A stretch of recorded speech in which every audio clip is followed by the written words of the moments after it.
Hey, so this is the second video, and the first video introduced the system as a whole. So this one's going to explain how to read the very first monthly report, which is May 2026, and also the performance page. So I did have to make some updates since the first video after getting some feedback, but you can see the performance page on carlross.ca. It has two jobs. It displays the daily since inception scoreboard and also the monthly PDF records. So the since inception figures are now updated daily. So the last update is June 17th on this screenshot, and that's the reference date. The inception date is when this first started, which was May 1st, 2026.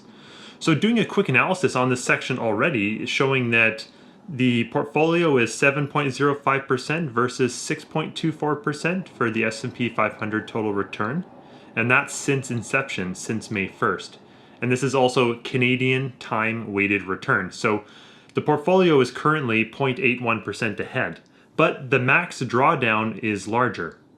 So yes, the portfolio is ahead so far, but with more drawdown risk already showing. So this page, the performance page on carlross.ca, it updates daily and it happens at 5:30 p.m. Pacific time. So that's after extended market trading hours are over. So for Pacific time, the market closes at 1 p.m.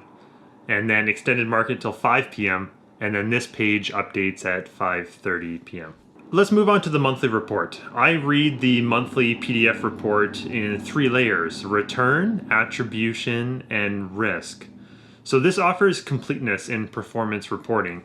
Returns must be accompanied with some attribution and risk context. So let's dive into the first month of May record.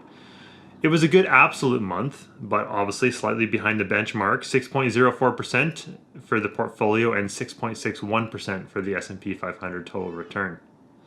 So the key concept of time-weighted return is that each day the system measures return after removing deposits and withdrawals.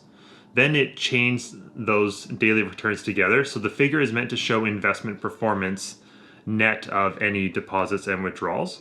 The US dollar to Canadian conversion did matter because some of these time-weighted returns are referenced in Canadian. So because the USD strengthened versus the Canadian dollar from May 1st to May 29th for all of May 2026, both the portfolio and the benchmark looked better in Canadian than in US dollars because the portfolio I'm running is primarily all in US dollar securities. Let's move on to attribution. So I just updated this the other day to better reflect the strategy I'm trying to follow. So I chose to display attribution as US dollar percentage of beginning NAV for the entire period. So this will not reconcile with time-weighted return figures. And it has not been converted to Canadian, and this is just because it's a little bit easier, but it provides clear attribution for where gains and losses were concentrated, because you can clearly see when you look at this.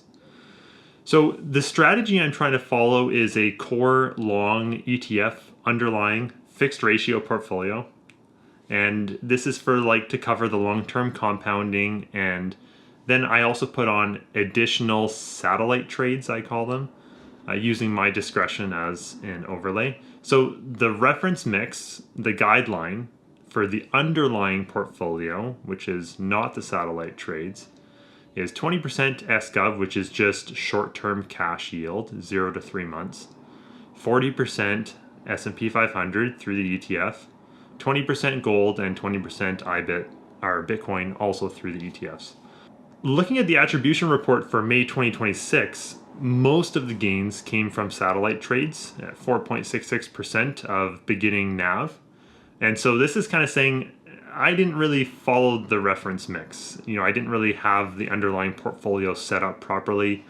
So in summary, I intend to hold the fixed ratio portfolio for the future months, including June, and I've transitioned to that in the beginning of June. But I'm still going to be putting on those extra satellite trades to boost return. Risk is the last section of the report, and I have 8 custom metrics, and I put in custom limits, and I record when a breach day happens, which is when the portfolio closes a day beyond any of those 8 limits. So there is some explanation of these metrics on the About page of carlross.ca, and we can go deeper on understanding them and hopefully optimizing them at a later time. But this is just my personal risk framework. But it's also a work in progress. So regardless, it still clearly shows where to improve, because let's look at this right now. It looks like I need to reduce transaction count, and there's some over trading happening. I need to get into more margin efficient positions with better delta management. And I need to stop relying on high theta as a sustainable long-term edge. So that's quite useful. So I'll give away a little hint of what all those satellite trades were in the month of May. So they were mostly I was shorting options a day before earnings releases on blue chip stocks for front end volatility and theta crush on the options. So this is just a description of those trades, and it's not me saying that those trades are suitable for anyone else. In fact, I was quite disappointed that after all the work, I just basically did the same as the S&P 500. Okay, so this is just a little extra part for the validity of the monthly PDF reports. They're on GitHub.